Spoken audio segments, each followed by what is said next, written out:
10. 10? Tim? Oh, 10 and a half. 10 and a half. I'm 11. I'm 11. Don't lie. Dude, don't try to one up that so. I'm not. I just forgot what it was. I'm a 10. Okay, real quick here, ladies and gentlemen. This episode is brought to you by Phillips Law, 1 billion plus, one for our clients. Trusted and recommended since 1993, over 1,800 plus Google reviews, official partners of the Arizona Cardinals. And we have some attorney legal advice you may need free of charge at 602-388-1669. Our longtime buddy made it into town, Bryan Callen. He said he's been avoiding peptides. Well, you don't want to know what my testosterone is. Dude. You got it checked 5 years ago, and you're still calling it that. I just got it checked. And I did. Are we on? Are we live? Yeah, we're live. I did Tony Robbins' Fountain Life Center, where they give you a screening, an MRI. They shoot you full of dye, and they give you a DEXA scan, look into your arteries. They check your genetic profile. They check your hormonal, your whole lipid panel, everything. My testosterone, everybody, never taken peptides or testosterone. 500. No. I'm going to say it again. 970. And I did it before that with Dan Garner and Andy Galpin with Rapid Health. And I don't remember they didn't tell me the score, but it was up around the 700s. Because I said, can I take testosterone? They said, you don't need it, dude. Well, we got a friend here. More plates, more dates. Go ahead. Come on in, brother. We're going to give him a I've been waiting for that. I hit Derek up on his DMs, but I never heard back. I'm like, I want to interview him so I can have him actually look at my blood panel. Because all these bodybuilders are like, we got to see what your free testosterone is too. And, I'm like, it's 970. And then I'm going to take my pants off at the end of this and just show you what I'm working with. Wow. Well, shout out Dan Garner there real quick. What a legend. I literally, when I first heard of Dan Garner, was from this guy. Was from you talking about it on the Fighter Kid long time ago. Yeah, he cured I thought it was on Rogan. Was it on Fighter Kid? It was one of the two. I remember hearing it on Rogan. Yeah, he fucking changed my life, changed my career. Really? Yeah, 100%. I work with him. I've been working with him 5-6 years, whatever. I don't remember what it is. I love that. Fucking changed my game. Yeah, he knows. Dan Garner knows everything. Even Andy Galpin, who is a scientist at Caltech Fullerton, who works with all the top athletes, MVPs, guys like you, all the best athletes in the world. And he's the one who said, I said, I got psoriasis. And he goes, it's a gut issue. I got a guy, Dan Garner. Oh. No, I want to work with you. And he goes, no. You want to work with Dan Garner. He knows more than anybody. And well, he just hooked my brother up, looked at his blood stuff, sent him a fucking 30-minute video, just pure passion in the video, talking about all his fucking testosterone, his hormones, his gut bacteria, all that shit. And now Michael's all fired up, ready to change his life. That shit will literally change people's lives getting that shit done. Because when you feel good and you optimize your body, you fuck good. It's gonna be nice. What? When you feel good, you fuck good. Yes, you do. When you fuck my good, wife life's is 34, good. Dude. Oh, 34 Ds? Yeah. No. Oh, 34. Yeah, right now age. because she's pregnant. Seriously. Pregnant. Hashtag old dad. Pregnant? Hashtag hustle till you're 25. Hashtag hustle like, 25 years. Yeah, bust fat nuts. Hashtag for real. Yeah, daddy still does it. Yeah. Daddy wow. still Seriously pregnant though. Yeah. How far along? 7 months. Wow, that's fucking exciting, dude. I fucking get baby fever so easy where I just see videos of Atlanta. She's 3 now, and they pop up on Snapchat when she was 1, like trying to figure out life, and I'm like, oh, isn't that great? Fuck, I love it. I love it. I know. Go back to Dan Garner real quick. He's building a bot. He's teaching a bot to be able to read the blood work. AI guy. Just like those Ways to Well guys down in Texas. They have this bot that the Deanna or whatever is teaching everything she knows. So they looked at so when you go to this place, Fountain Life, right? They use AI, and this is new because they do a calcium score on your arteries and stuff, and what kills you is soft plaque. Soft plaque is what breaks out and gets into your thing. So they look at everything, but with AI, they were showing me the difference. Like the original scan, you see you can see a little plaque. Then with AI, they get into every fucking nook and cranny. It's nuts. That's crazy. Everything is changing with AI. It's also scary as shit. Yeah. Because AI is going to start making AI. And then we're fucked. And if you think the iPhone 15 is addictive, try AI 1000. Whoa. Jeez. For real. Did you see that podcast with Rogan where Ezra, I think his name is Ezra Raskin and Tristan Harris. Ezra Raskin invented the infinite scrolling thing. And Tristan Harris was the guy who studied persuasion technology. These are the guys that, this thing is addictive as fuck, right? We're like this all the time. They were at the forefront of that technology. Fuck. And they're getting calls from people in AI labs. Because right now, you got to realize Google is spending $10 billion on an AI brain. So is Microsoft. And so are a bunch of other companies. So there's this race to see if we can come up with the best AI. The problem is they're using AI to make AI. And they're getting calls from people in these labs saying, you guys got to talk to somebody because we're creating technology we don't know how to control. And it's really scary. And the worst part about it is that a lot of those people doing that, the engineers that are in those labs, when you really get down to it, they're kind of not, they'll accuse you of being a speciest. The way Larry Page, who owned Google, created Google, said to Elon Musk. Elon Musk goes, I'm worried about humanity. He goes, you're being a bit of a speciest. As in like racist. Don't put humans above everything else. Maybe machines are supposed to take over. So a lot of these people are radical atheists and radically anti-human in a lot of ways, and they just want to push the button to see what happens. Who's the type that can monitor that at all? Me. Or who? So there's a couple of theories about it. One is that we are going to race to when we get to sentient AI, we're spiraling toward hell, not toward heaven, right? The AI's got all these promises. The problem is when AI becomes, when it takes the place of everything, when you have AI making AI, it becomes exponential.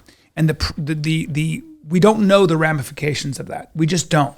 They'll be able to literally do a podcast like this with all three of us, and we won't be here and we won't have done the podcast.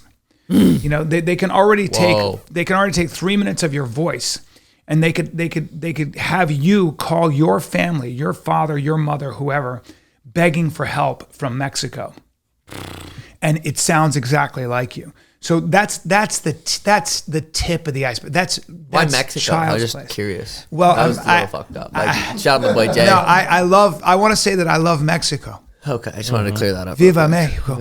But you can. The point is that what they're saying is that the way we got together as a world and stopped the proliferation of nuclear weapons, because we were getting into this arms race. And what we realized is that if one mistake happens, we're all done. So the Soviets, and that was what Reykjavik and SALT was about. Now, these guys are calling for a global pause, right? They're like, if we don't get together, because China's going to be able to steal that $10 billion brain with $10 million worth of technology. It's no problem for them, right? Now they steal it. Now China's got it. Uh-oh. Now Russia's got it. You think that we're not going to keep trying to come up with sentient AI? We're fucked. See, that's why I deleted Instagram off my phone. So now I don't have to deal with It's not going to help you, yes, Sean. It does. I have no AI issues. God. No, but yeah, that's scary shit, for real. The way you fight is AI, bro. For real. Because you're sneaky as shit. Awesome, intelligent. Yeah, speaking of that, the fights last night went down, and there's a lot of pissed off people. I mean, if you look at the punch count, Strickland did out-punch him a lot. It's just, you never know what these judges are looking at when they score these takedowns. Dreykus did take him down a few times, did 0 damage when he took him down.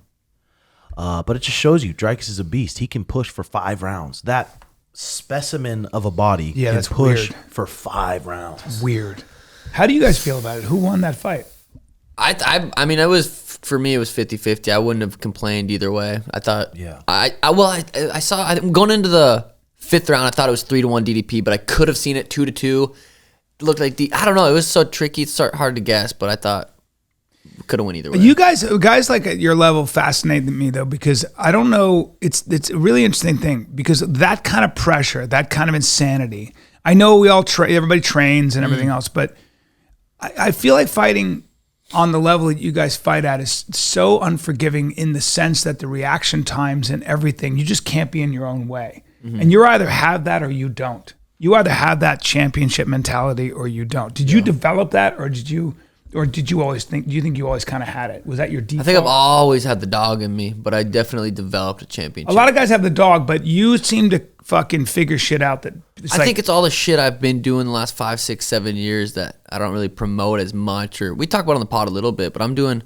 I'm doing my recovery, I'm doing my stretching, I'm doing my meditation, I'm doing, my breath work before certain practices, I'm setting my intentions, I'm going into these practices with certain intentions, I'm doing all this stuff that I feel like I developed a championship mindset. I think it's mostly mental. And you have you can't discredit a coach and someone who's there all the time either. That's huge. Well, that's huge too, but also a lot of the mental stuff I'm doing, he's doing too, and he's sending me stuff, and he's figuring out things and then teaching me and vice versa, and it's just fucking That's incredible. chemistry. Your bond is like, I don't know of a bond like that in the UFC. You guys have that, you're there together. It's wild, man. Yeah. You know? It's like Jesus and God is what people are saying. Yeah, like the Father and the Son. Yeah. I never thought of it that way. And the Holy Spirit. And the Holy fucking Spirit, guys. That's what they're saying. This podcast is the best.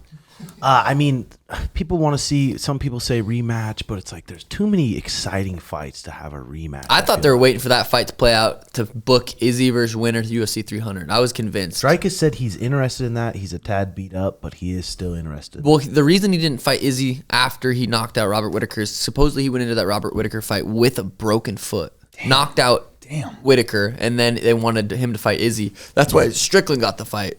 But it's so crazy the different styles. Like Sean Strickland looks so good against Izzy because Izzy was countering, like backing up the whole time, and then DDP comes in and kind of pushes Strickland back, stands in the pocket and throws bombs and made Strickland not look, make him look bad, but just didn't look like as good as he fucking looked against Izzy. Just the different styles. Yeah, man. Because sometimes when you hear unorthodox, like you're like, is that another word for the fundamentals aren't, you took some shortcuts, right? It's like that idea. They used to say that about Roy Jones Jr., who was obviously incredible, but his speed, his physicality, like he never threw jabs. If you actually watch him, like what got him there, it was like that. He called it that frog. I think it was a frog punch. Yeah, that jump, that leaping, like it was crazy. Like he would leap and just throw that.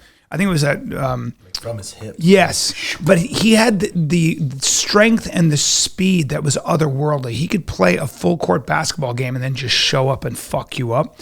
Same. And then yes, but then, and I like that you said seriously, but then when you see this not me, but this other boxing people who really study it, said when he lost a step,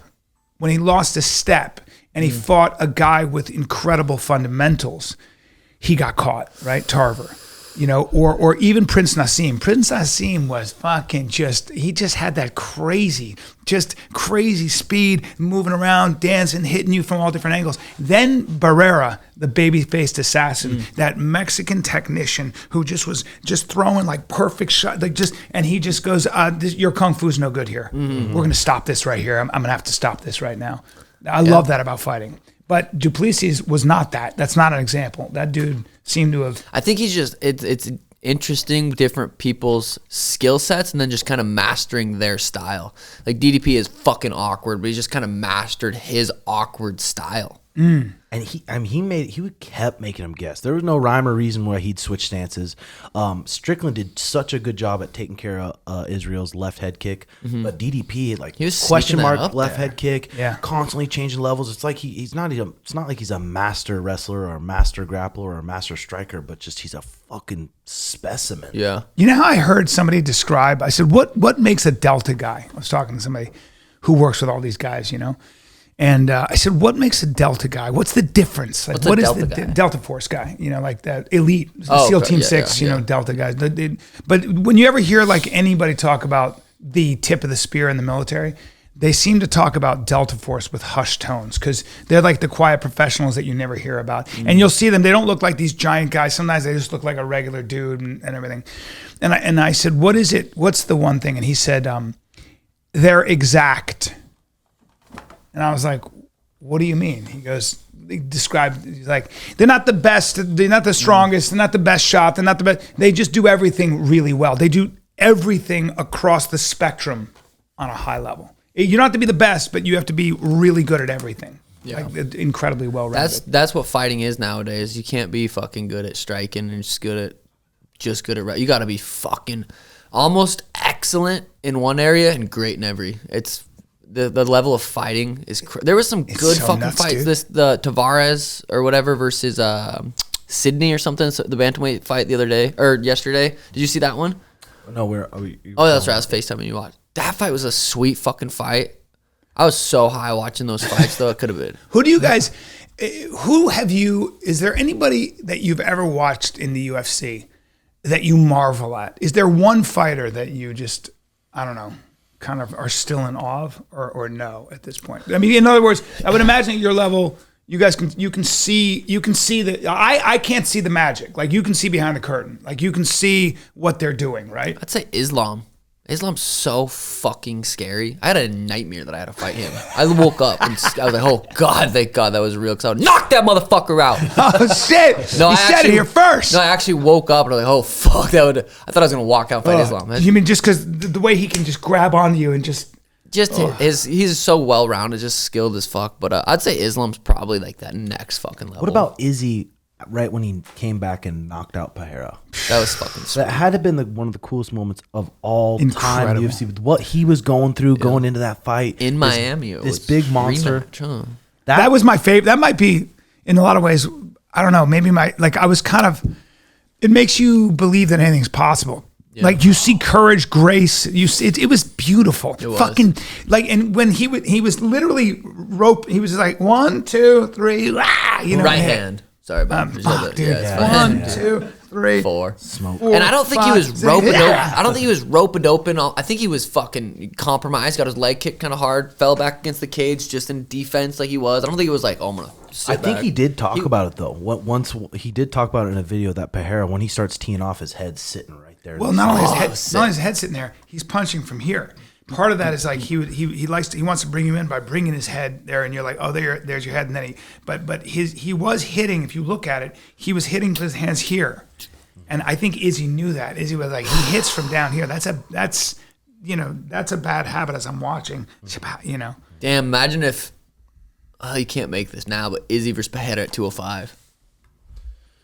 You can't make it now, obviously. Dude, you see Pereira next to Strickland and stuff. What the fuck? How big he is? What the fuck? You know what was weird as fuck? It was tripping me out watching Sean Woodson versus Charles Jourdain last night. I was like, what the how skilled fuck? is Woodson? I didn't see It was such a sweet fucking... But the body... he looked like 2 weight classes bigger. Yeah. So what is that from?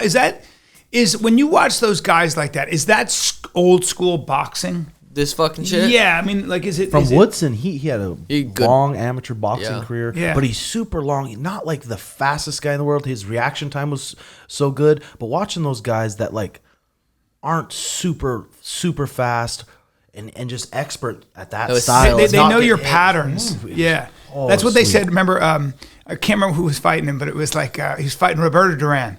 And I can't fucking... It was a famous fighter. And he goes, he's reading my mind. He's reading my mind. That's back scary. in the stool, and they go, and what it was they talked to, I think, Duran later, and he's like, well, those are patterns. I've been there. I see what you're doing. Like, he could see that, oh, you're this, you're that, I know where you're going. I'm going to meet you there. Especially when you've had that many fights. I mean, when you've had that many fights and you're kind of showing certain things, that's why it's so important to keep evolving and keep just getting better. But boxing's hard because it's like literally 2 things. MMA is just like almost endless. DC was talking about too. He's like, all the great boxers, they have 12 rounds, so they'll come out there the first 3 rounds and barely throw a punch and just sit there and feel get you reads out on the guy. Yep. And feel what tricks he's coming with, and then later on turn it on. But the guy nobody talks about, and I think the greatest, in some ways, the greatest athlete. I always make this Appreciate argument. that. Yep. You, Sean O'Malley. And I'll see you guys later. That's all I wanted to say. Sorry to cut you off. Talk about me. And I'm raised up. But Bernard Hopkins, who was able to, he never got hurt, fought everybody, and fought until he was 50. Crazy. Fucking 50 in a division where speed means everything. Amen. And what'd he do? Fucking, he's got a shield here, you guys. See what I'm doing right there? And he took Kelly Pavlik, who was a killer, he took his whole game away, stepped on his foot, and at the end of that fight, he grabbed him and said, don't let this ruin you. No, he didn't. Yes, he did. And then Kelly said, I can't help it. I'm going to have to crawl into a bottle for a little while, and because you took my whole game away, and I'll never be that good because you're a genius, and I realize I'm just some guy as great as Kelly Pavlik was, and he was great. You get a guy like Next Level, and he takes your wheels off, your fucking wheels off. You got to use that. Which is what I do to people Don't let when this it ruin comes you, to Chito. comedy, you fucks. Tonight, Improv. I'm turning into a promo. Tonight, Desert Ridge Improv. The Desert's Ridge. Fucking, I'm at the Ridge, you guys. God, yeah. But when Are you guys coming to my show tonight? What time? Fuck, I have 7. dinner at 4. You know who's coming? Who? Sammy the Bull Gravano. I don't know who that is. He ran the Gambino crime family, the biggest crime family in the world. Whoa. Yeah. Did 22 years. Sammy the Bull? Oh, he ran New York. You guys are too young. This is adorable. Yeah. Where's my You know who he is. Yeah. Sammy the Bull Gravano killed 22 people. Nuh-uh. But he ran the Gambino crime family. John Gotti. And he's out. Guy. He's going to your show. He's going to my show. And he's going to kill someone. Well, mind your P's and Q's. The only one that's going to be killing tonight's you.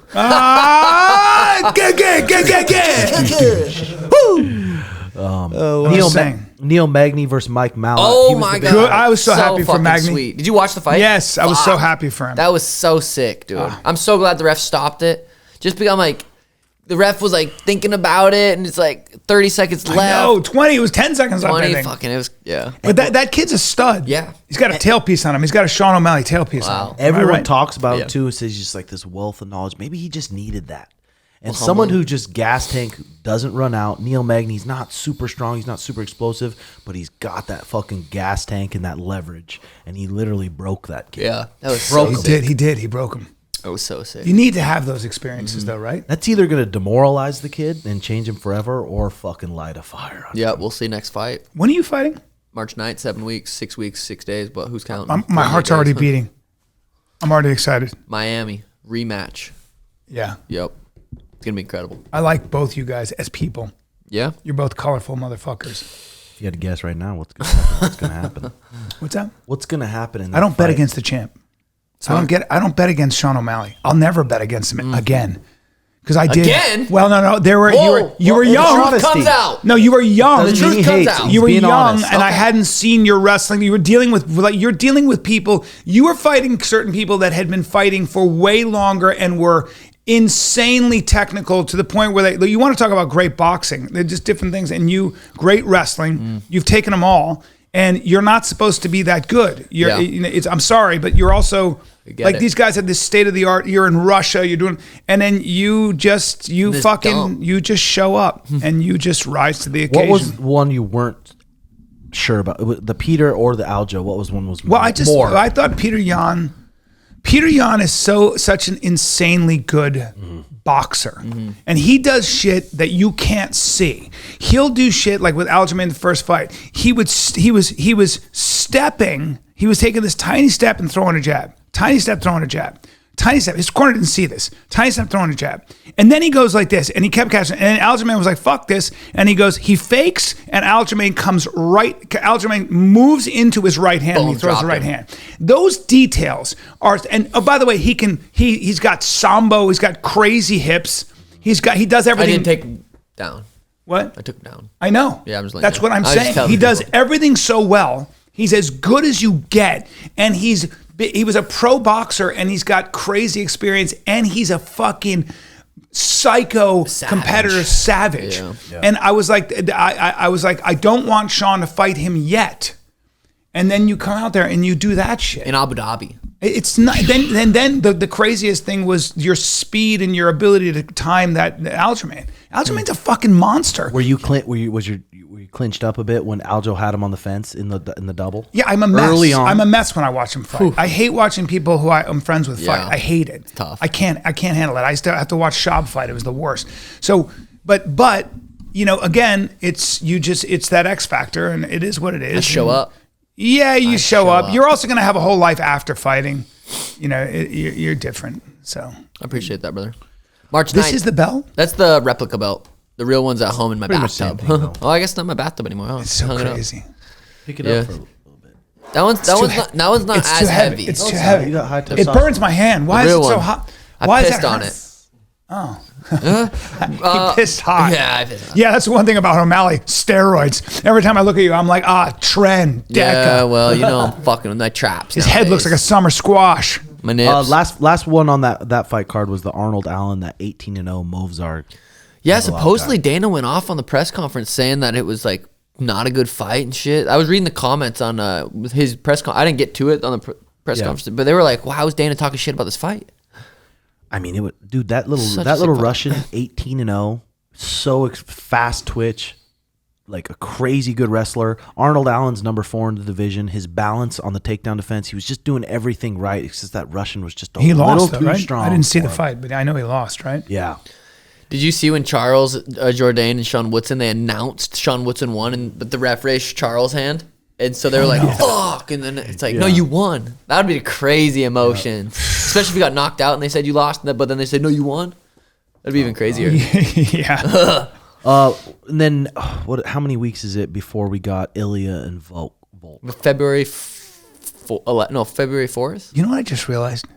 You're a ginger. And gingers have a hard time in life because of, the sun and things.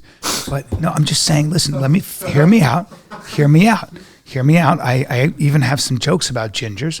And now listen, my son's a bit of a ginger, so I'm also a white guy raising a minority. Yep. And that's fine. And you are a minority, and it's fine. Technically. And here's Get to the point. I'm getting to the point. I'm saying that a lot of times ginger people are like, if you walked into an orphanage and the first baby they held up was a ginger, most people would be like, can we look around? Yeah. and because we live in Arizona, the sun, plus we have eagles, there are things, right?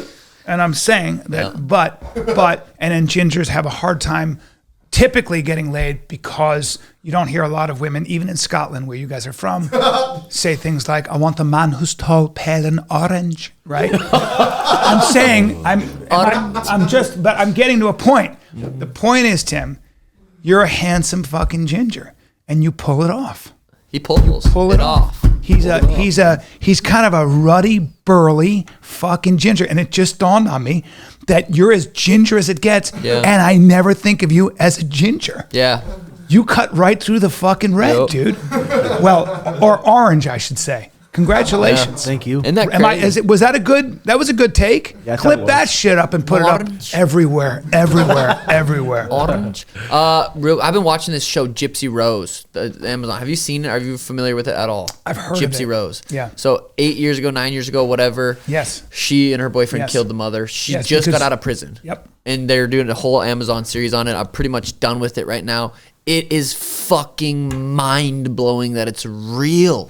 I cannot believe it. And she's low-key kind of bad nowadays. The fact that they put her in the pen. The fact that they put her in the pen for killing that evil woman. Yeah, and she didn't. The boy, who was also kind of on the spectrum. Tortured that girl from the day she was born, getting surgeries that weren't needed, taking putting a tube. She had a tube in her. Yep. Insane amount of pills. Every day. Said she just felt free in prison. She got first day in prison. It was the most free she's ever felt. That show. She said that? Yeah. Damn. It's crazy. That's when you know you did a bad job as a mother. When jail's a vacation. But now she's very well spoken. Danny said she had like 8 million followers the first day she got out or something on Instagram. But she's like really well spoken.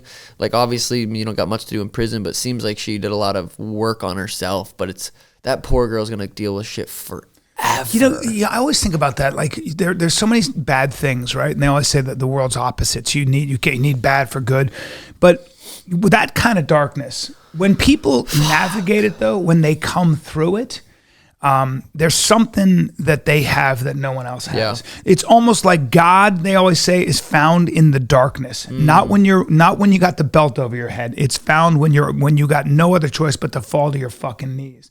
And there's an understanding that you get. There's something about that. I was fucking watching this. My friend sent this. You got to just see this for a sec because it would blue. So it's these. Who talked about that same thing as Eckhart Tolle.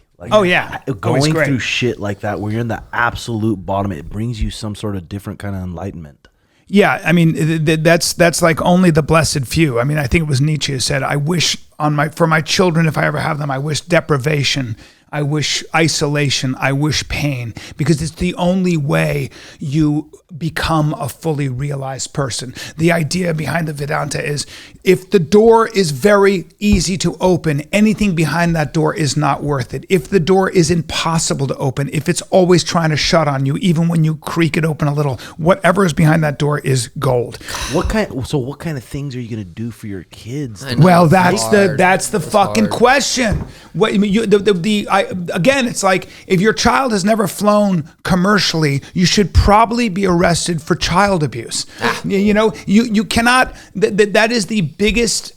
It's literally what I'm writing about with my stand-up. It's like you look at the children of the rich and famous, and it goes something like this. This is our son Bhutan. His real name's Theodore, but we named him Bhutan. He named himself Bhutan. He doesn't have a job, never has had one, but he's a fierce advocate for climate change and animals. He doesn't believe in shoes, and he's addicted to everything.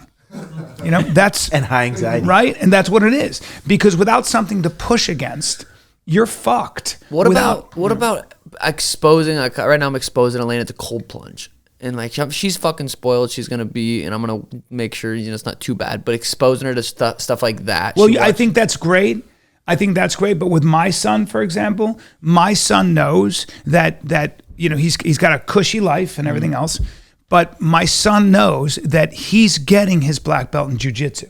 He's got a couple options. He can wrestle in high school.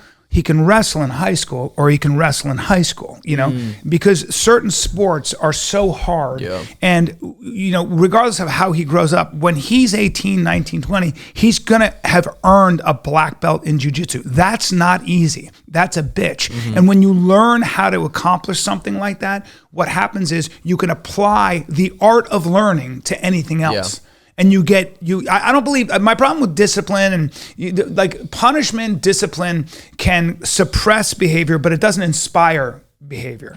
And I think when you start to be able to associate pleasure with discipline, pleasure with self-restriction, because you get something out of it. Discipline is freedom. That's it. That's fucking it. Yeah. And once you do that, you can do anything you want within the context. Like you're the great head fake because you fucking hair and you're just a fucking huge dude, cock, funny, and doing this and all that. But I know you're disciplined as fuck. I know you're a fucking maniac. Yeah. I know that everything you do is, and it probably shows when you show up for the big day because you've done all the work before that. So now it's just another fucking day. Here we are, another fucking day, dude.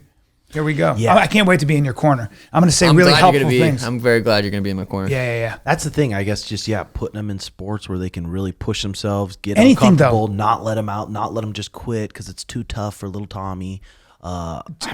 It's about getting really good at something. I don't care if it's jiu-jitsu. I don't care if it's the piano. I don't care if it's the guitar.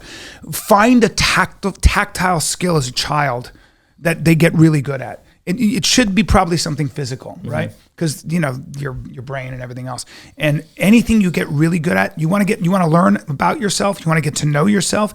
Don't go off on a fucking silent retreat. Go fuck yourself with your meditation. I think there's benefit. Get really good. There is benefit in boredom. There is, but that's later. You got to get good at something first. Okay, I see what you're saying. Right? Once you start trying to compete and be better at something, then you have to do what? Get out of your own way.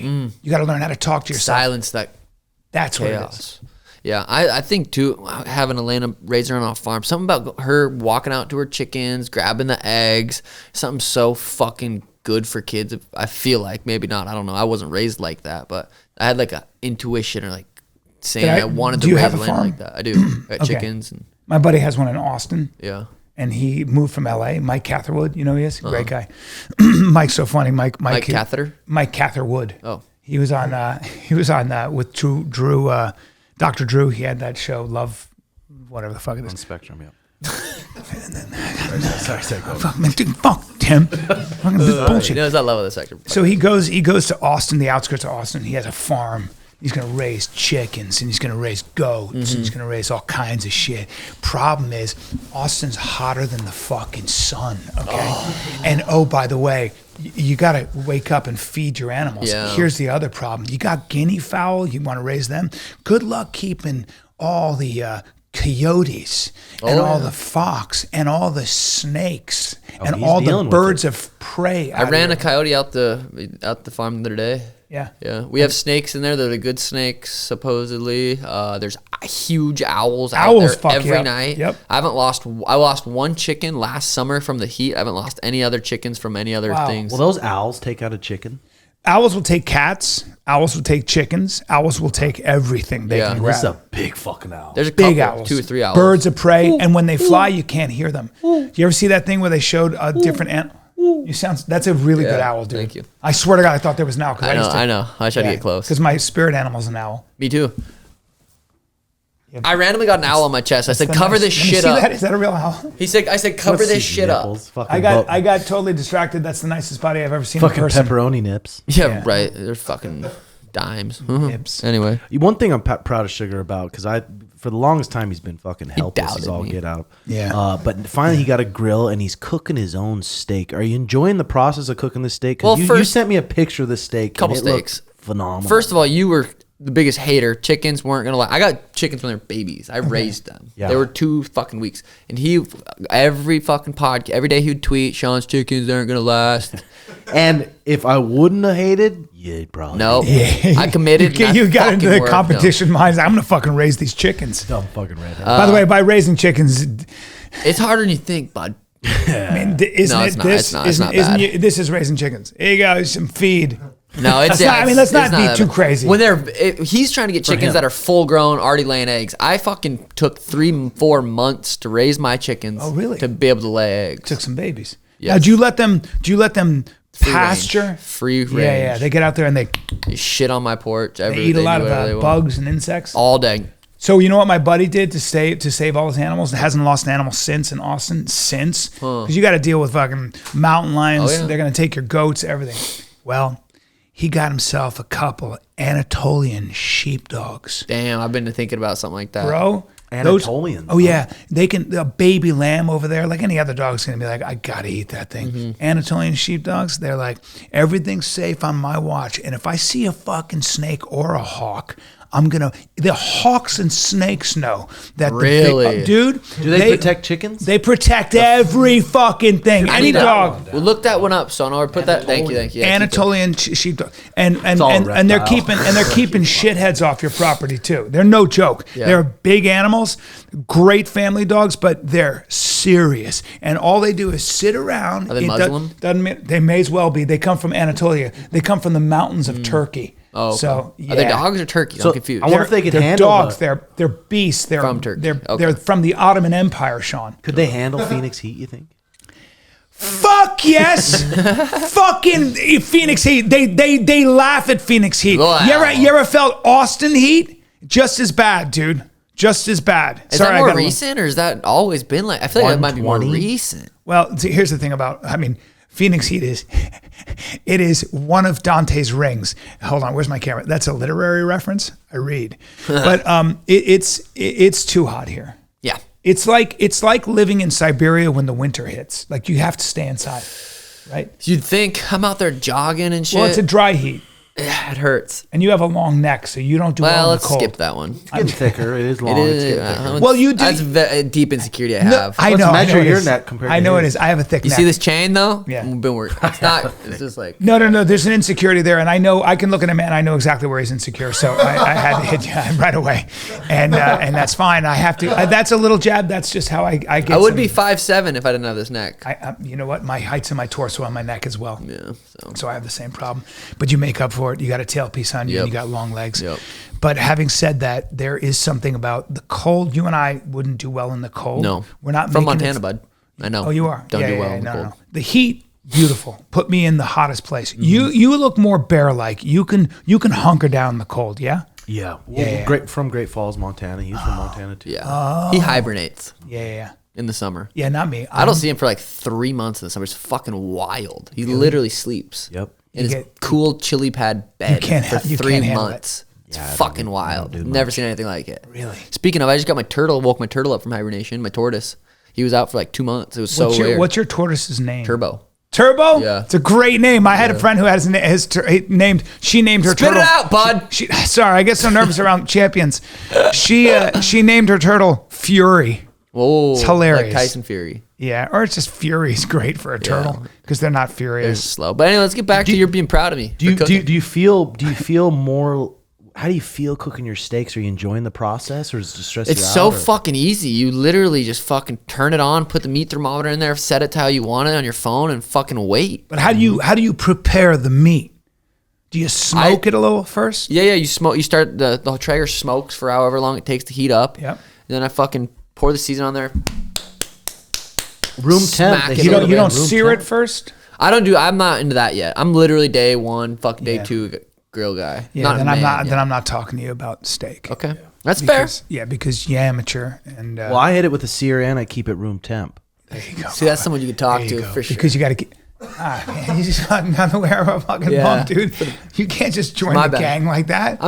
This right hand just does shit on its own. Dude, it does, right? Yeah, it's a crazy. reaction. Yeah, it just fucking happens. Were you guys doing a fight companion when he cracked Chito or Aljo? Whoa, you just predicted the future. That was crazy. Think so, or I might have been on stage and I remember jumping to my feet. I don't think we. I don't remember. And you weren't even watching it. You just felt that he did that.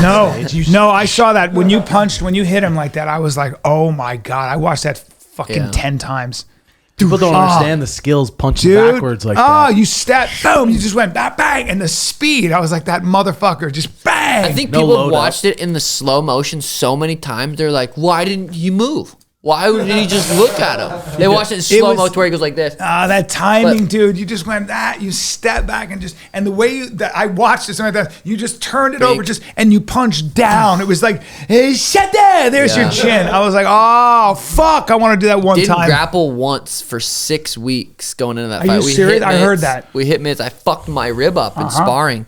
We hit mitts, did the Aerodyne, and fucking went in there and just said, like, let's let it rip. Dude. Let's go in there and just do what we got to do. I literally walked around, and I'm too old to be doing this, and I was like, if I get in a fucking fight on the street, I'm gonna fucking step back, step, bang. Damn. That's a Sean O'Malley. My arms aren't as long, but that shit, see how I turn it? That is a nice pop right there. I actually come back, clean. walk bang, and like that, and just I just pause it out away. there a little longer. How about that? Some people. I like to hold though. I like to go, sit down like that, and I go, stay down. I'm gonna try that stay one. Down. Yep, and then I go like this, and then I go to his eyes because his eyes are still fluttering. I go, sit down like that, and I go, shh. Look what I do to his eyelids. I like that. I'm gonna try See that. I closed You should have his eyelids. seen someone stole a wagon that my girlfriend picks up poop from in the backyard. Your wife. He stole it. And she drove by him probably a mile down the road and found the wagon. And I grabbed Schmidt, and Schmidt was just puckered. I'm like, we're getting that fucking wagon back. He stole a wagon from a homeless guy. No, he did. I gave him $20. Okay. But it was my fucking. I bought a bike off a homeless guy. I was like, how much you want for that bike? It was brand new. Damn. So he stole it. So I just got it. Yeah. He goes $65. I gave him $100. Damn. Yeah, You're a nice guy. Because I give. Schmidt, you don't train? You just he lifts nowadays. But why don't you do some jiu-jitsu? I'm working for Tim now. The same hours. Same hours. But you're a big kid, you know? You got shovers on you. You can just grab people and squeeze them. Well, he's been recently getting some puss as of recent. Really? And that turned him into a whole new man. Dude. A whole new. He's a cute kid. He's a cutie pie. Yeah, he is. Yeah. What are your thoughts on Tony Hinchcliffe and KillTony? Because I have just fucking loved watching that on YouTube. I don't even know how it's on YouTube. It's so raunchy sometimes. What's your thoughts on it? I think that he's been doing it. I think I did KillTony in the Comedy Store when there were 6 people in the room. That's crazy. And now he's going to play like he's playing. We went to arenas. We went to the one in Austin. Yeah, and it was fucking insane. I talked to Rogan recently. I'm going to do my special. Maybe at Mothership. Yeah, Fire. You got to place come out is for sweet. That. Yeah, oh, dude, I love it. But I just like, it's like Tony's been at it for a long time, and he's getting his now. He's getting his. He's so when you hustle like that and you work that hard, and he's a good guy and he's funny, and he's been like that's a student of the game, and he's never not kind of held himself to a very high standard. And that's what happens. That's what fucking happens. Sometimes if all the ducks are in a row, or if you just keep showing up, you can't help but be successful. So it's consistency. He's got this Monday. penthouse. It looks like a James Bond penthouse that looks over Austin. You can see the mothership. Yeah. Windows surrounded by the whole thing. This desk, this like king's desk in front of the window. It's KT on it. Yeah, that's a single dude with no kids. I'm always like, well, I got kids, so it's it's great. But that's a young man right now. That's pretty cool. Fucking Uncle Laser and Cam Patterson on the last episode together were so funny talking about fucking these, or they're about to fuck these porn stars, and they're just fucking characters. Who are those guys? Cam Patterson, Uncle Laser, just some guys that are regulars on the show that come up for the most part. Because that show's been at it grinding for 10 years? Oh, yeah, dude. And now 100%. just recently it's been... That's what happens. That just exponential thing. Well, it was the Theo Von thing too. Yeah. Like, you just keep sticking to it, and if you're good over a long period of time, there becomes like this boiling point where people kind of go, "Oh yeah," you know. And like with everything, like if you've been out in the game as long as I have, you'll ebb and flow. Like, you know, it just things happen sometimes, and you know, you go down, then you come back up, and that's the one thing I know about Hollywood. You'll watch Jay Leno said that. He said, you got about 6 years. If you're a big movie star, you got about 6 years in that chair with the first chair. And then everybody kind of becomes the second, third, fourth chair. It's just, there's this thing about life. Yeah. You know, I was watching this. I wanted Sean to watch it. The new reality show of Sylvester Stallone that came out on Paramount. Man, his career is crazy. I've talked to him about it. And his daughters like turned out to be these hustlers. They want to work hard. He's got to be a billionaire, right? You know, I don't know, but like I know his daughters well too. The one thing I admire about that guy is that I used to go to his house and watch the fights and stuff. It was pretty cool. And people like Sugar Ray Leonard would just show up. Michael Strahan would be there. David Blaine doing magic. Guy Fieri's cooking in the kitchen for real. It was like nuts. Al Pacino. Oh look, Al Pacino showed up. Al Pacino. At one point, I'm standing in a circle. I got they're Arnold bowing down to you? Dude, of course. Oh, I'm standing there with Arnold Schwarzenegger, Al Pacino, Sylvester Stallone. You've heard of those names, right? You've heard of those names? And then fucking me. And then Were you standing bigger, or were you just sitting there like? I'm never quiet, and I'm just like this. Like that, and then over there is, I don't know, a guy named Sugar Ray Leonard talking to Michael Strahan, Jesus. and then somebody Dolph Lundgren, and then fucking somebody else famous as Jeff shit. Epstein. Oop. Yeah. No. Oh yeah, the island, brother. As I'm standing there like that, Bill Burr walks by me with a cigar, and he goes, and we're at his house. He goes like this. He goes, Pussy. "You've been here for an hour already. Get over it." And I was like, "Fuck you. I'm That's not going to great. get over it." And then I called him the skinny man's Tim Welch. Whoa. Do you ever get sick? You've been in LA for how long now? Yeah, too long. Are you ready 20, to just get out of there? Yes. I don't like it. What's holding you back? I live in the best part of LA. I live right near the beach, Santa Monica close? Manhattan Beach. Santa Monica, isn't that the best? worst? I live in the best part. We call it the bubble. Santa Monica Hermosa is the best. So you love taxes? No, I hate all of it. It's just that I have my ex and my children there. Yeah, my that's other tough. two children. That's So I have tough. to be there Yeah. for them. I can't go anywhere. That's a good fucking excuse. Hell yeah, I'll never go. They're my priority. Yeah. The thing about children, I think, that is you realize that somebody else's happiness is more important than your own, and that's a very important thing for a man. You are no longer the center of your universe. It's not fun sometimes, and it comes with a whole host of responsibilities. You've got to always hustle, but again, you know, you find a lot of gold in responsibility. In real responsibility, in you have to take care of 4 children and then, you know, their mothers. That shit is a lot. Yeah. But it brings a whole new just motivation probably too. yeah, motivation, creativity, anxiety, worry, having to stay relevant in a TikTok world when you're old. Fuck all that. But I always go back to writing. My stand-up writing, not to be a dick, but I think last night, my first show at the Improv was the best show in many ways I've ever had. Damn. I think what I'm writing and that 1 hour and what I did to that crowd without being a dick and sounding, I think it's the best I've ever done. And my friend said, he goes, "I've seen you 100 times." He goes, "That is the best thing I've ever seen you do." I felt it. It was so electric. Even the Friday first show, because it's just like sold out, so it gets packed, right? But it's more like I know what I'm doing, and I think I'm being, all I care about is being original. And I'm surprising myself when I write it, and then I put it out there. And sometimes I'll come up with things in the moment. That flow, there's fucking nothing like that. That's like kind of getting close to God or something. Do you think when you're performing at your best, is it everything on your outside of your life, all your family stuff is taken care of, at peace, not much going on, you're fucking at peace kind of? That's when you can perform the best? Or do you sometimes perform really good and still have a bunch of fucking It's a very family good, issues very going good on? question. It's a really good question.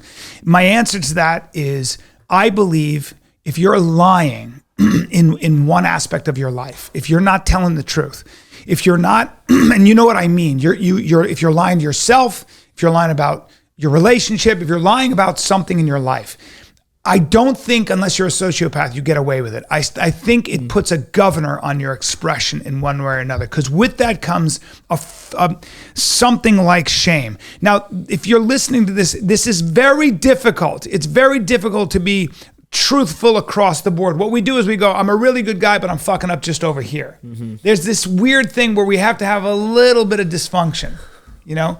But I think that for me, if I'm practicing, that's why I believe in like self-restriction. So I work out no matter what.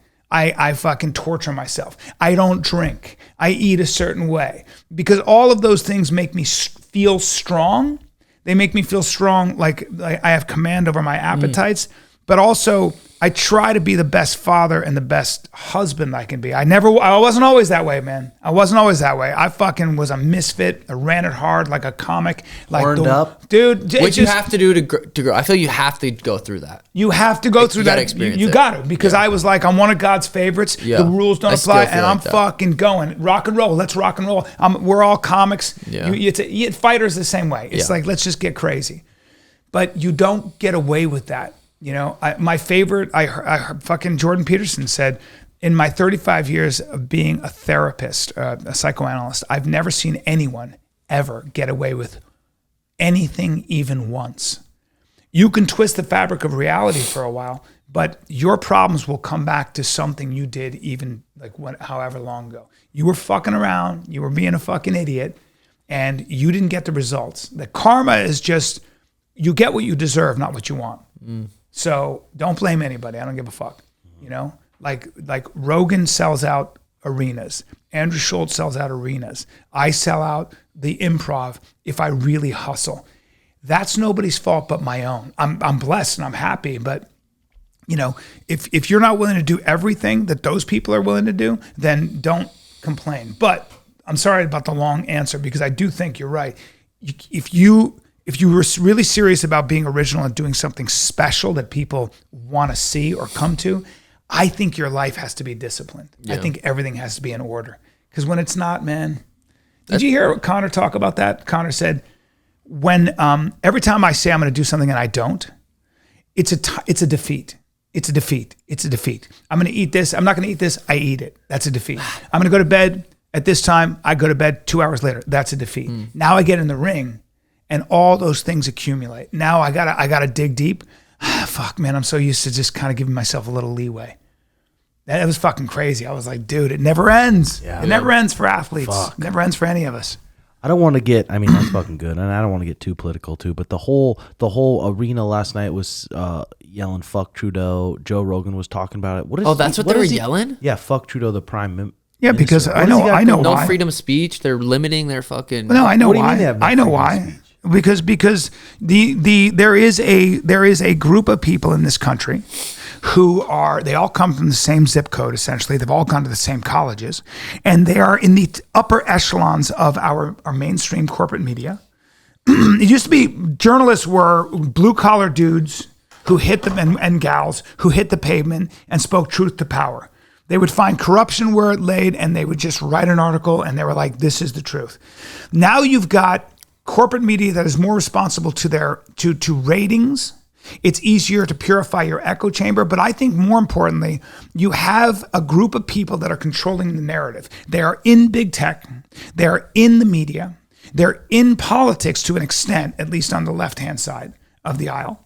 But for the most part, let's just talk about big tech, and let's just talk about, for that matter, most of corporate America, and especially the bureaucracy. They all came from the same colleges. They all came from the same, they live in the same zip code. They've read the same books. They've had the same reality. They don't know anybody who works with their hands. They don't know anybody who smokes. They don't know anybody who's been in the military. They don't know anybody who really listens to sports radio. These are the people that build this country, the people that actually come into tangible reality, objective reality with life, and they pay a price when they're wrong. Most of us live a life where we're building something. And if we make one wrong move, it could mean bankruptcy. That's a very real way to live. Those people don't, dude. They don't do that. They work in fields where they're allowed to talk for a living. And when they talk, they can be wrong. They can just express their opinions. I think most of them have spent their time reading about life and hearing about life, not actually living life. With its price. But everyone in the arena is saying fuck Trudeau, and Joe Rogan saying like they need to get back to what it was before. What are they doing? So what they're doing, I think most people don't feel represented by their government. I think most people don't feel respected by the people in power because they're not. When you've got 1%, they just did a poll. And you've got people who have postgraduate degrees, people who have master's degrees and things like that, and come from they looked at their socioeconomic background, okay? So people who come from money, let's say, who come from a privileged background, who've never worked with their hands and stuff, they're highly educated, college educated. When you look at where they stand, they think there's nothing wrong with the media and how it reports things. They have a high opinion of college professors in the humanities. They look at gender as a spectrum. All of these things where most of us just go, dude, I'm trying to make my business work. I don't have time for your pronouns. I appreciate that you have sensitivity, but I got to get the food to my customers. That's what I'm thinking about, dude. They were asking all sorts of the journalists, asking Strickland, asking Dana, asking all this about those kind of questions. Well, Joe is saying that they might restrict his podcast in Canada. Yes. Yes. That's like the type of control and the freedom of speech. That's what they're talking about. Yes. So there's a whole movement now to how do we deal with misinformation? Okay, it's a legitimate question. How do you deal with malinformation, misinformation? Like, is Twitter doing it? Well, it's just that what they're worried about is that troll farms in Eastern Europe, in Russia, in China, the idea that AI can create video and news that will sway an election. So here's the problem we have. If you have an election and people are going to go to the polls, it's very, very easy for people from both sides of the aisle or just other places to disrupt what the truth is by planting a story that makes the candidate last minute look like a fucking pedophile or something crazy. And enough people can actually believe that story. It happens to all of us. Where we go, did you hear about this shit? No, it's bullshit. It's bullshit. Oh, fuck. It took 5 hours to find out. And that's going to get way harder. So the question is, how do you fight that kind of misinformation? Technology, AI is what I'm going back to, is making it very easy to fuck with the truth and create a narrative that could be very disruptive or even deadly. And that's what you have to worry about. And those are problems that people in power do have to deal with. Election integrity is everything in this country. So I don't know how you do that. Do you allow big tech and the government to come up with a censorship panel so they can tell us what's right and wrong? No, not in my opinion. But something has to be done. Well, like on Twitter, you're always seeing it when someone tries to make a statement or this video's this. Right underneath it says, this isn't accurate, this is a lie, blah, blah, blah. Right. Some AI thing that Elon set up. Yeah. But he has to. You got to. The funny thing about all these tech people is most of them were autistic nerds who were just really good at coming up with a cool program, right? Then all of a sudden, they come up with something like Facebook or fucking whatever it might be, or Twitter, like Jack Dorsey, okay? Now, all of a sudden, you don't even realize what you created. You created a monster because all of a sudden people are hijacking your technology to fuck with elections. And now they come to you and they say, what are you going to do about that? And you go, I'm a nerd who does computers. Like, what am I supposed to do? Come up with a safety panel. Okay, let's hire they have a meeting. Let's hire a bunch of people who know how to fucking police the internet. And they all go, but the internet? Like, how do we, because we have 100,000 messages a minute. Jeez. I know, but let's do something. And then they're sitting around, then they try to do some clumsy effort. And then they start flagging accounts and they start banning accounts because we got the algorithm. Let's set up an algorithm. The algorithm is fuck you. And then they get a lot of shit for that. So it's a very, very hard, it's a very difficult thing. I'm trying to be charitable because I think it's impossible not to be, these are the problems we're all dealing with, guys. But you don't have to deal with that problem when you're in the octagon against Chito Vera.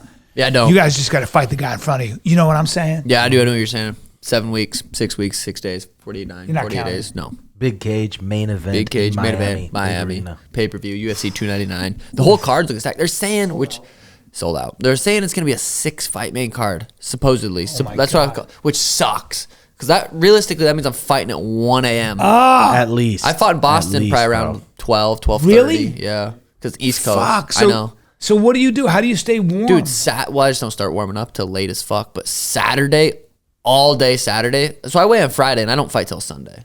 Technically, like that's what happened in. So Miami, you're how it Boston. was. So you're a mess all of Saturday. No. Calm. Some of the most calm I ever am. Really? Is fight day. Yeah. Wow. Just prepared for whatever happens. Prepared for war. I love that shit. Yeah. So all Saturday you just gotta sit, relax, Just chill. We watched some like Canelo highlights, boxing highlights. We watched Nassim to live. Prince Nassim. We watched Roy Jones. We watched some kickboxers. UFC's coming out with a sick well, hopefully it'll be sweet. I'm in it, so it should be sweet. Really? A documentary. They followed us around fight week.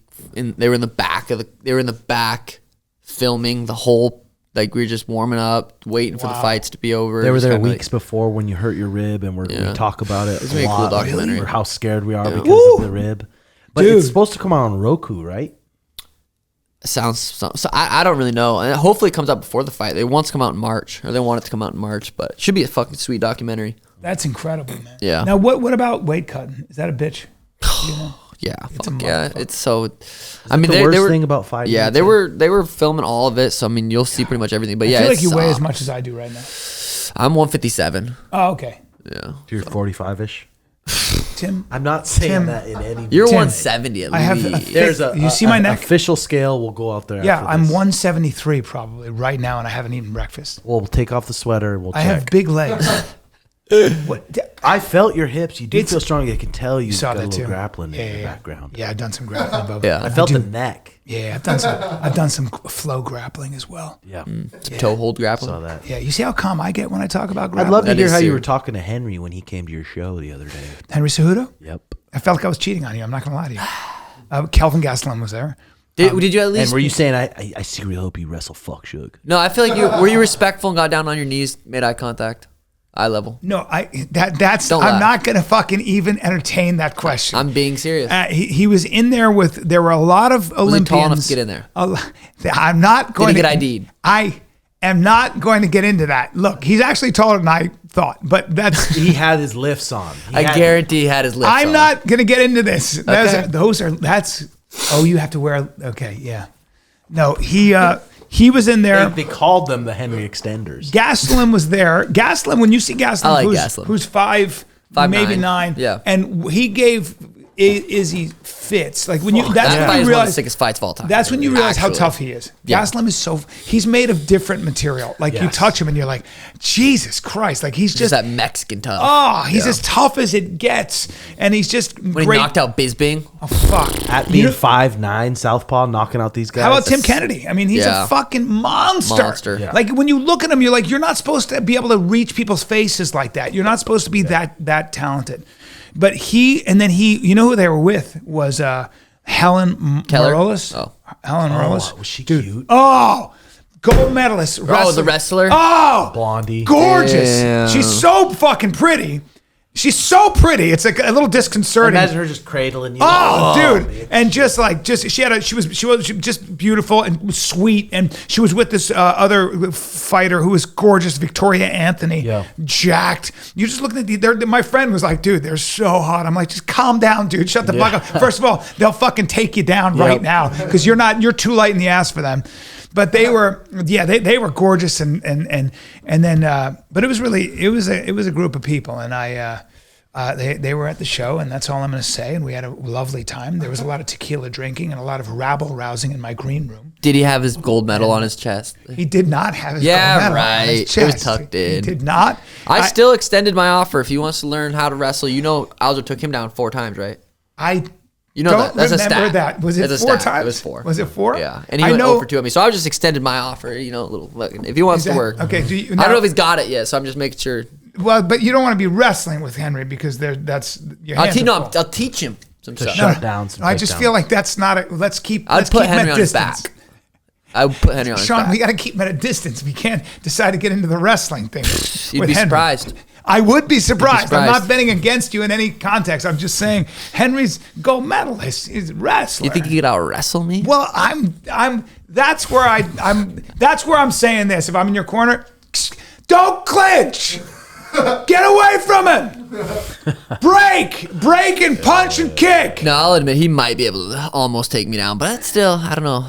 You got that? You got those long legs? Yeah. Are you tussling it up? Are you wrestling with some real? No, I don't do that shit. We hit mitts. That's it. That's it. See that? Fuck, That's all we do, boy. Ninja shit. All we do, hit mitts. Ninja shit. Hit mitts and shadow box. What do you think, Tim? You get a little nervous or yeah? For the Aljo one, I'll say I was that was the most nervous I've been for a fight. But I also knew I just right when we hit the walkout, I'm like, we did everything we can do. Whatever's gonna fucking happen is gonna happen. Yeah. And then I just know he shows up. That if you fucking overreach, you make one mistake, you mistake. throw one lazy jab. Yeah. He's the one guy in the division that will flatline you with one punch. Correct. But also, let me ask you guys this. It is true that you can learn enough jiu-jitsu, enough wrestling to neutralize a really good guy when it comes to MMA. I just did. Correct. I didn't start wrestling until I was 20. What? Until I Yes. moved to the lab. I didn't start grappling really till I moved here. 20 years old. Fucking fast 19, 20. learner. How old are you now? I was just consistent. 29. Just consistent. 9 years is, that's, Yeah. Yeah. Consistent. And I mean, you've seen all the looks. You've seen a lot of stuff. dude, You know. grappling with Tinquinho when he was in his prime, like learning the little tips. Best fucking ADCC competitor. Jesus. I mean, Won at 39. but he's jiu-jitsu though, right? Yeah. he beat Rafa Mendes. He beat Cobrinha.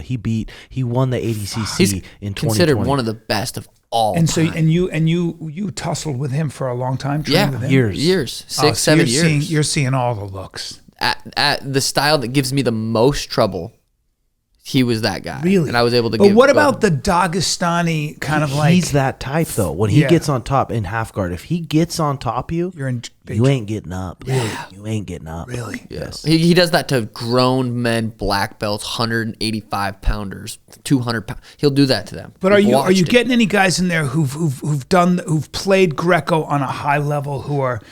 I've taken down good Olympic. What was that kid? Yeah, he's Olympic silver medalist. I've taken down. It's a different sport when you add jiu-jitsu to things too. It's not just pure wrestling. Yeah, no. Yeah, that's right. about- It's not point fighting. It's Also, like no point- shoes do a lot. Having no shoes and being as flexible as you are and your legs like that. Yeah. And we have guys in here. I mean, our friend Bryce Meredith. He's a 3-time NCAA finalist, good partners. Division I. Oh, Jesus And we're Christ. feeling him on a lot. Okay. Yeah. So because I was going to offer All my sorts of my styles. services. I was going to. I would love to pick your brain. My arm Love to get a drags, hand my job duck from you. unders, Yes. my duck Or just unders, my body arm locks, drags, inside trips. my fucking my Arm bags and- Russian yeah. 2-on-1. Yeah. You guys saw what I was working with. I know. I felt it. Yeah. Crazy shit. Do you? I mean, I'd love to buy your DVD. Yeah. Yeah, it's Cassette. invite only.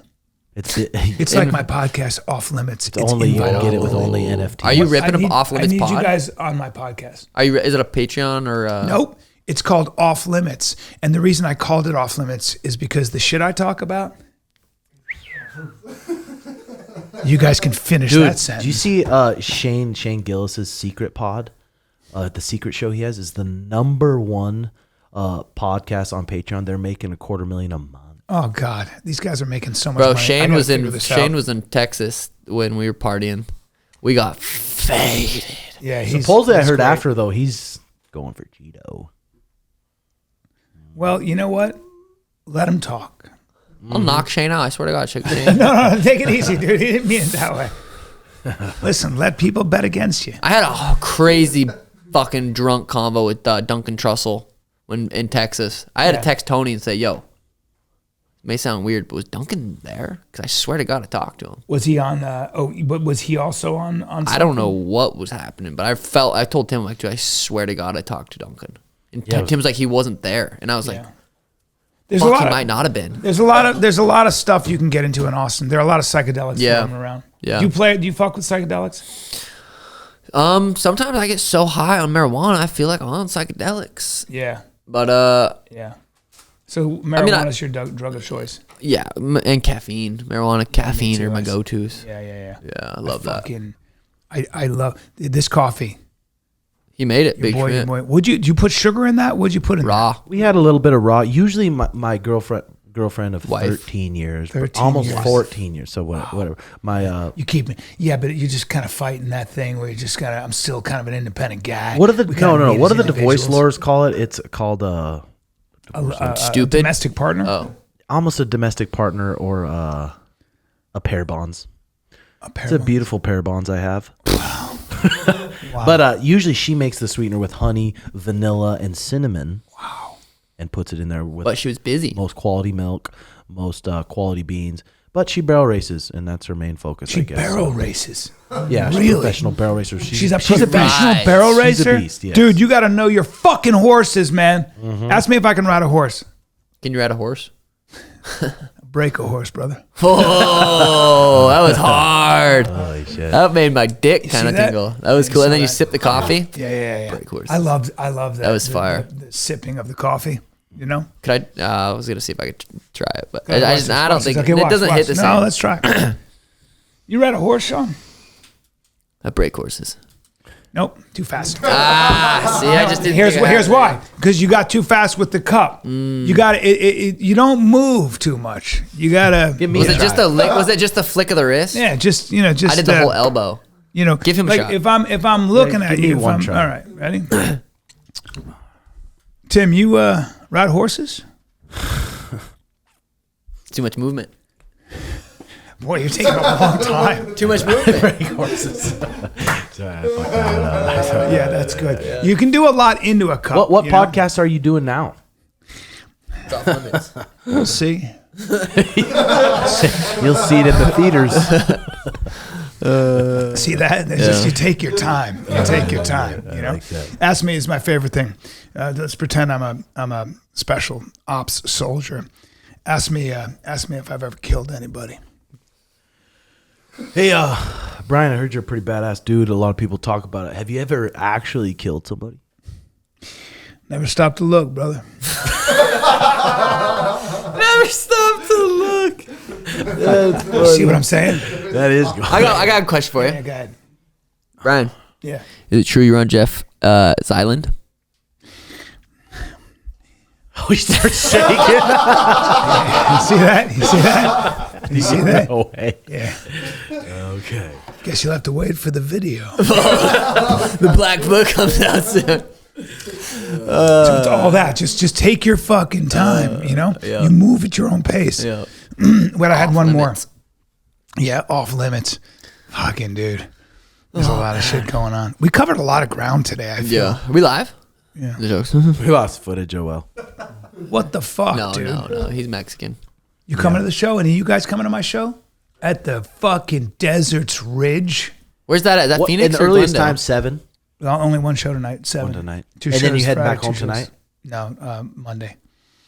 Monday, and then I go hang with Tim Kennedy in Vegas. That guy's cool. Oh, he's Never met him. He's the best. But I've listened to all the pods. I think, Let's go through a couple things about Tim badass. Kennedy. yeah. Shoots Badass? pigs Oh, out of helicopters. Oh, not only that, he goes, they tried to jump off the skis of a helicopter onto a sow's back and kill it with an axe. Didn't work out very well. That's Tim. Tim literally is the kind of guy, graduated high school at 15, Columbia University at 19 with a psychology degree. Really? Yeah, wanted to be an FBI profiler. Then the planes Wow. hit the towers and he went, oh, not on my watch. I'm going to join the Green Berets. And then I'm going to be part of SIF, which is their elite kind of like assaulter division. And then he did other shit, okay? You guys keep waking up free every morning. He'll keep doing what he does. And while he's a Green Beret, he's also like top 3 85er in the world forever. Beat Yoel Romero, Yeah. basically, okay? So nobody tougher on the fucking planet. And we went on a little vacation. I was there with him and Jimmy Johnson of NASCAR fame, okay? And then my buddy. And my buddy's got some money, you know. Parkinson's. There's, Oh. no, you misread that. Sorry. God damn it. And Tim, we went, my friend flew us down to the south of France in his private jet. And it's me, Tim, Kennedy, and Jimmy Johnson of NASCAR fame, and my other friend who's a banker, owns the 3 fastest growing banks in Europe or something. And so we're there, and we can't find a wetsuit for Tim. You understand, it's the wintertime in France, so it's the Atlantic. Little he's too chilly. big? Little chilly. Too big. A little too thick. A little too thick. Yeah, he gets that. And so he goes, don't worry about it. And he just puts on a pair of shorts, grabs a surfboard, and this is where the current drowns everybody out there. It's where the best surfers are. He gets in that water. I have a boogie board on and a wetsuit. I'm so cold because it got a long neck like yourself. Yeah. I'm so cold that in 50 minutes I'm shaking like that. Tim was in the Atlantic in the winter for 1 hour, ladies and gentlemen, for 1 fucking hour. Just Holy shit. And how about this? I didn't want to go, so I pretended I was asleep. So I'm lying in bed, and I just hear him downstairs. He goes, "Where's Bryan?" His diabetes is and I hear acting somebody up. go. I think Jimmy goes, "I think he's sleeping." And Tim goes, "Sleeping," and I can just hear him coming up. And now I'm going to do this. Watch. I'm pretending to sleep because I'm too cold. I'm going. I don't want to get in the water in the winter. I don't want to fucking surf. I'm afraid of the sea anyway. So I food go. poisoning? I'm doing this. No, I'm going like this. I'm pretending I'm sleeping. I turn my head and I'm going like this.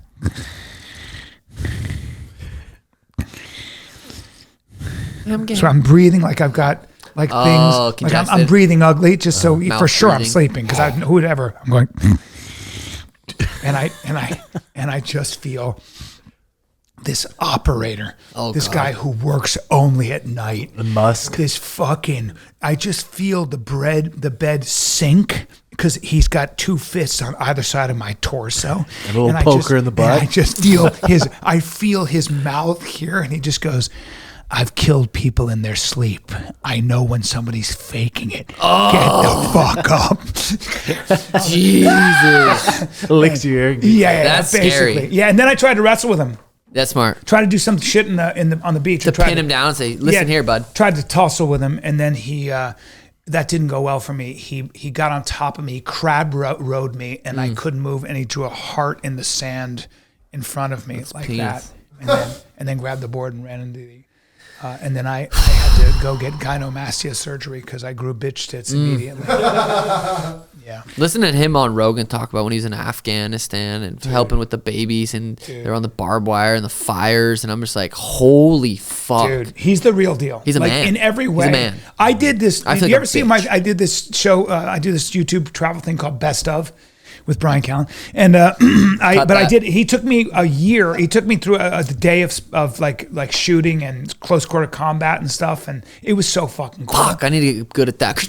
Oh, dude, he's the guy to teach you. He's got that sheepdog. Seems busy thing. fucking saving America though. So Bro. Sheepdog, that seems very interesting. I looked into it once. I'm like, that would be cool to do. I probably won't, but it would be. Gotta I do need it, to. dude. You want to learn how to shoot and learn, like you learn like all the shit of how to clear a room. You using it like assault. It's fucking so fun, man. Yeah. But he's as real as it gets. Clear. He's just one of Is those that good? guys. Like That was really good, dude. I have practice. Me and Sono fucking went through it with my fucking whole property with ARs because we thought we heard did? something. Yeah. That's We were clear. We had a flashlight. I walked in front of his gun too at one point. He's Hold like, the "Don't gun. do that." I'm like, "Fuck, sorry." Hold the gun. Let me see how you hold the gun. Hold an assault. So hold. And hold the Okay, now watch hold the this. clip Freeze. like you Freeze usually right do. there. He Freeze. holds the clip. Nope. Freeze right there. Let me see it again. Freeze right there. Let me just explain a couple things to you right now. Now here's the problem. No, you're good. You're good. Now here's the problem.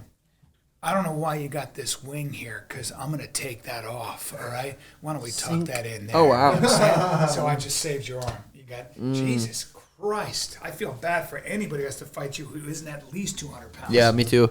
No, that's a big good tip though, because usually I'm like this. Yeah, No, yeah. usually he's holding the clip and his elbows. Fuck you! It happened one my God. time. And his hips pop. Like No. Let me see if I dude. can find the video of how. Let me just see. You guys talk, and I'll see if this is how I shoot.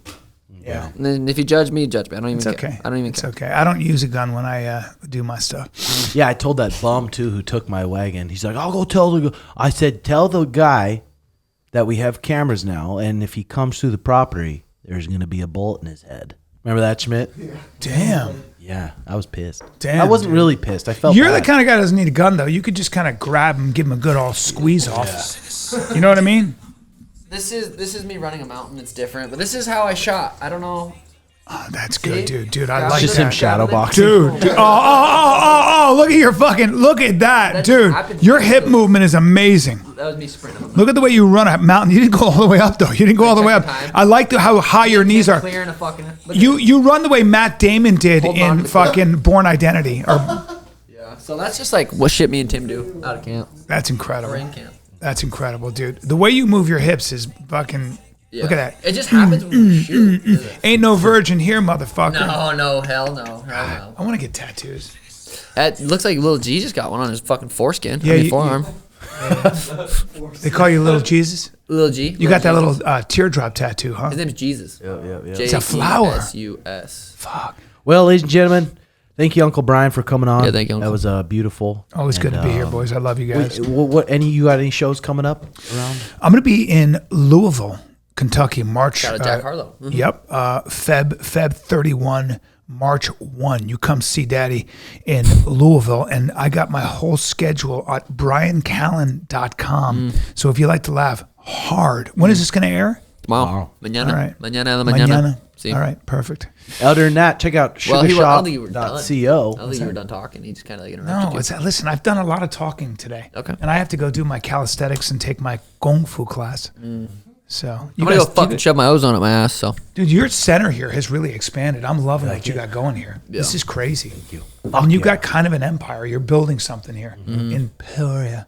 Peoria. Peoria. Sugarshop.co for all the finest clothing, and then patreon.com/RedHawk Academy. And thank you guys for watching. Let us know what you think below. Love you. Bye.